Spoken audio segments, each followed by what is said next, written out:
Marvel Generations comes to a close with the final issue featuring two different Captain Americas from two different times.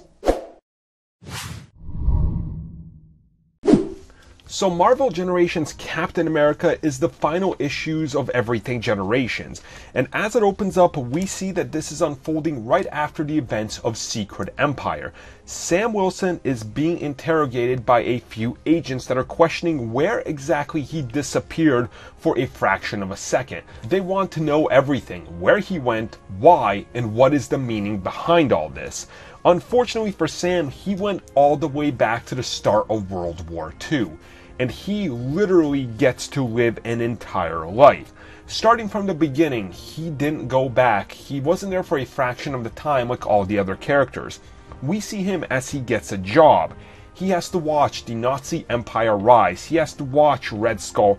And ultimately he sees Captain America in the war, so he decides to enlist.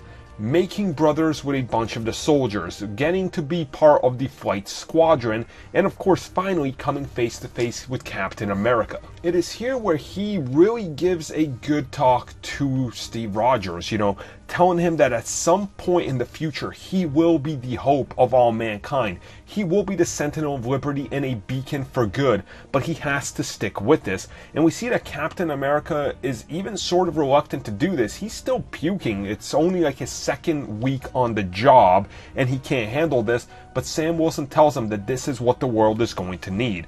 Unfortunately, when the war is over, Sam Wilson does get back, but Captain America doesn't.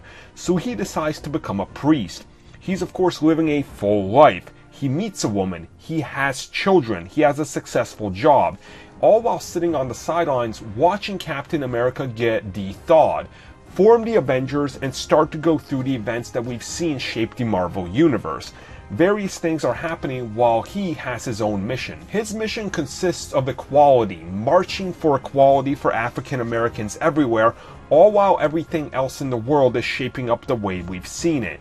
Finally, when Captain America is old, we see that he actually goes back to Sam and the two talk. They've been friends for this entire time since he was de-thawed.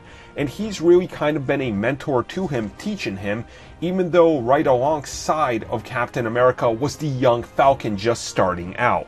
And Cap, of course, even knew what exactly was happening. And we see that Sam Wilson literally gets to live his entire life, up until the moment he blinks back. And that happens to be the moment he dies. When he wakes up, the agents are there questioning him about Kobik and the whereabouts of the Cosmic Cube.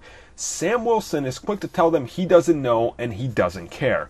Going outside, he meets all the other people that have had Generations tie-ins, and as they sit down and talk about it, they all remember aspects of what exactly happened.